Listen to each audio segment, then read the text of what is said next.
Jodi Stewart here from 98.7 The Gator, the Palm Beaches, classic rock. Welcome to another edition of Gator Bites. This is where we check in periodically throughout the month and give you little slices of life, music, and more, and let you know what's going on. And we have a special episode today because it's a twofer. We have two guests, and in a minute we're going to talk to one of our favorite rock and roll drummers. He is a Rock and Roll Hall of Fame inductee. We'll see what's going on with him and his band. But I want to welcome in our first guest. She is a singer, songwriter. She is a healer, an author, a speaker, and a very accomplished musician. And that's Lauren Monroe. So let's bring in Lauren and say hi. Hi, Lauren. Hi, Jodi. How are you? I am great. Thanks for joining us. And as everyone could see, Lauren brought along a special guest today.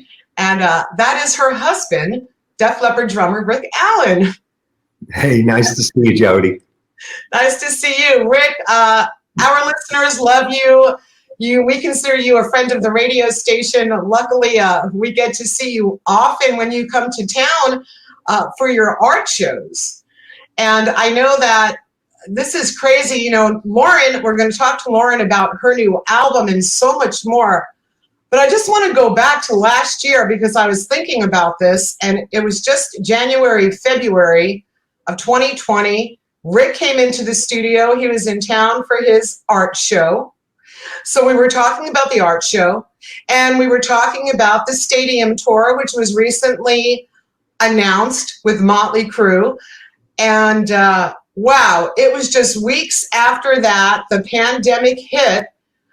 The world shut down, the concert industry, the music industry completely just shut down. And of course, the stadium tour wound up being postponed like every other concert. That's when you guys kind of jumped into action. And here's where I want to talk to Lauren, because I understand this was your brainchild. I want to talk about the Big Love benefit concert to help the music industry that was completely devastated by the pandemic. Mm-hmm. Yeah, it was a great opportunity to help. I think every year under our not-for-profit Project Resiliency, we do a benefit concert to raise funds for people in crisis. So we were looking to have another benefit virtually, and we discovered the crisis within the music industry, backstage professionals, and the issue of suicide. And then we learned just about the extreme financial distraught and the suffering and the loss of identity, among so many other things, and we wanted to help. So we organized this benefit, and we had friends step up: Winona Judd, Billy Idol, Miles Kennedy, Almond Betts, Tommy Shaw. Love Tommy. He's a good friend. Mm-hmm. Really good people with big hearts, and they all wanted to help because we saw the need, and there's still such a great need now because, as you know, so many venues aren't opening up and there's people out of work.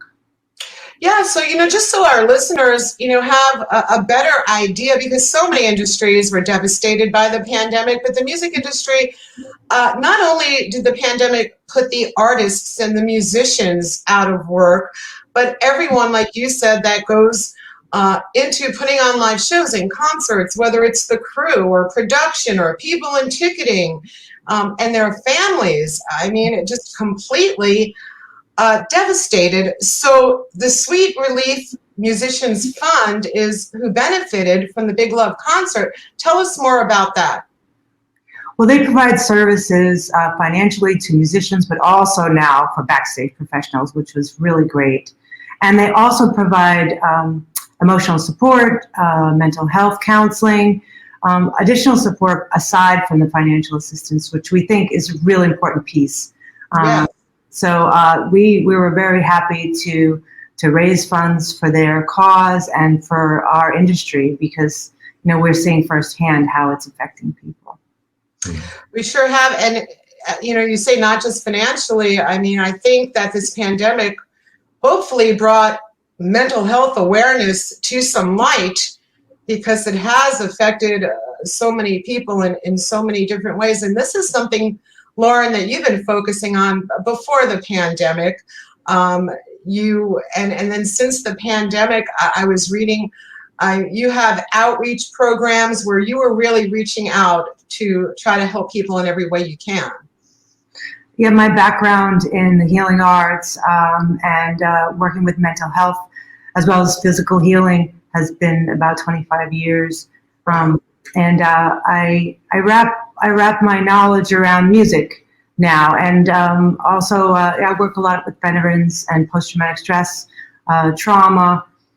Music is a big part of healing, as well as other therapies, alternative therapies, complementary therapies. And we find now you're right. I mean, the spotlight is on mental health and how people are struggling and the lack of resources and awareness, I think, too. So I'm all about coming to the forefront and talking about those issues. Yeah, I mean, you are certainly accomplished in so much that you've done, offering phone healing and meditation. Can you tell us more about that, and how people could find out more about the work that you do? Sure. Well, you can always come to my website, lauramonroe.com.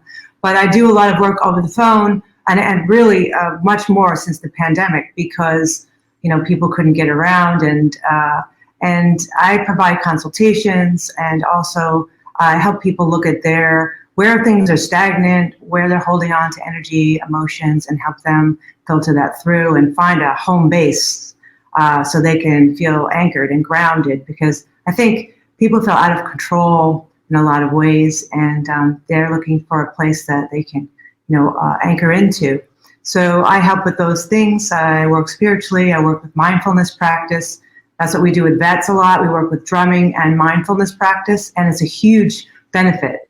Yeah, I actually wanted to ask you about that. You've been doing this for a while, right? Oh yeah. Well, I've been doing it for close to over 25 years. But when Rick and I got together, we started our foundation, and we joined forces, and we brought about the studies of mindfulness and energy medicine to drumming. And we started working with veterans and other populations, at-risk youth, women and children that are suffering through domestic violence, cancer patients, anyone who's really going through a life trauma. And we find that this way, music is the key. Music is the thing that brings us all together. And it's always a win-win, when we get to do that. It's a great healer. So after the benefit concert, you released a new album, not your first, Under the Wolf Moon? That's right. Yeah, I released the album late February, and it was produced by Jim Scott, and I was very fortunate to have an amazing group of musicians help me, including Rick, and play on the record. I wrote all the songs, and it's something I'm really looking forward to touring and playing live. And what I'd like to do in every song, this is a healing record, that's who I am, and I love to tell stories around how healing can happen through music, and every song you'll feel it when you hear it. So. I was going to say, you're such an interesting artist, because I don't think we can narrow you down to one genre, because you're a little rock, you're a little blues, you're a little folksy. How would you describe your music? That's it. It's a multi-genre album. It moves through all of those genres, really, Americana, rootsy, rock, folk, and the message, what's consistent through all of that is me. I hope you enjoy it. One of the songs that was really representational of the concert was Big Love. And that's why we called the concert Big Love Benefit Concert, because it really is a song about unifying people and how we can overcome our differences by paying attention to how we need to be loved and taken care of. So I hope you get a chance to listen to that. Yeah, we're going to put that up on the website at GatorRocks.com so people could hear your music and see the video. And Rick, it was nice seeing you perform. I didn't get a word in edgeways. No, I mean, it was nice seeing you perform. With I thought you meant No, it was really exciting, and I think the thing that was really important for us was having a focus.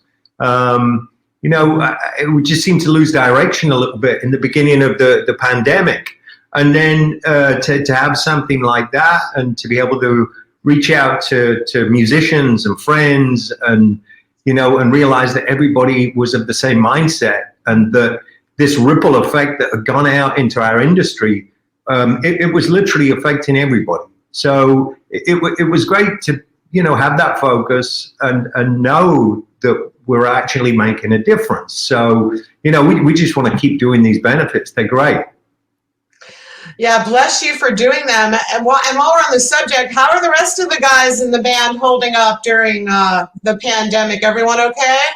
Everybody seems to be okay. I haven't really been in touch with them very much, but everybody seems to be doing their own thing and trying to manage this situation that we find ourselves in.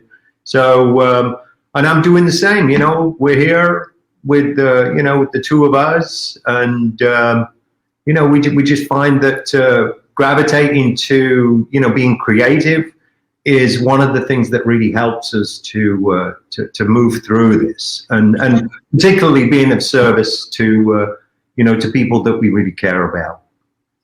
I mean, you guys really have made the most of this crazy year that everyone's gone through, because I think it's something a lot of us realize. It's all about reaching out and helping one another. Lauren, you mentioned that you look forward to getting back on the road and touring, and I know we can't probably guarantee any shows at this point because so much happens on a day-to-day basis, but I did notice that you have a couple of shows scheduled, and one of them I saw was in Florida later in the year, Amelia Island. Is that still a maybe? Yeah, we're working on that now, and so I'm really excited. That would be to benefit rescuing the rescuers, first responders, because they go through so much, and there's a lot of trauma in having that kind of job. Yes. So we want to assist, and so we're looking at that now, and it's just a matter of the actual date it's going to happen. So I'm happy to let you know, and I hope to see you. I know it's far. It's far, but I don't know. Maybe you can do a show down in South Florida too. We're actually Rick, I got to ask you because I know our listeners want to know. Do we know anything about the stadium tour, or are we still on hold? I'm just waiting for news from management. But as you just suggested, things are changing on a daily basis, and I think until more of the population, have shots in arms and all that kind of stuff, I think there's going to be an uncertainty. So at this point, I really can't say yes or no. The only thing I can say is that I will be doing some in-person art shows, and that'll be in the same area. When I met you back in January, I'll basically be doing that same circuit. So at least I get to see people in a slightly different way, not necessarily connected to the music, but at least I get to connect with people in that way with the art. Sure. So is that supposed to happen sometime this year? We're in negotiation at the moment with the gallery, with Wentworth, and we're trying to work it out. But again, things are a little uncertain. But I'm sure as things roll out, we'll be able to let you know if that's actually gonna happen. That's great. We'll look forward to that. And Lauren, I am so glad I had the opportunity to meet you. You're so inspirational, not only your music, but just getting to meet you here virtually. I love that you guys are so dedicated to helping others and reaching out. And I encourage everyone to go to your website, which is laurenmonroe.com. Is that right? laurenmonroe.com. You can find me on Instagram, Lauren Monroe Live, and all the other platforms. I'm doing a lot of things on Clubhouse now, which is really interesting. So you can find me there too. I am Lauren Monroe. And I'd love to meet everybody. Oh, that's so great. And I encourage everyone to check out Lauren's music. We're going to post a couple of her videos from her new album up on our website. It is Under the Wolf Moon, and it really got fabulous reviews. And I think our listeners will enjoy your music because, again, during a time like this, we all need a little extra inspiration and healing in our lives. Thank you, Jodi. Thank you. So nice meeting you, Lauren. Rick, take care. We hope to see you guys soon, and we'll talk to you soon. All right. Thank you very much. We'll see you soon, okay? Bye, guys. Bye.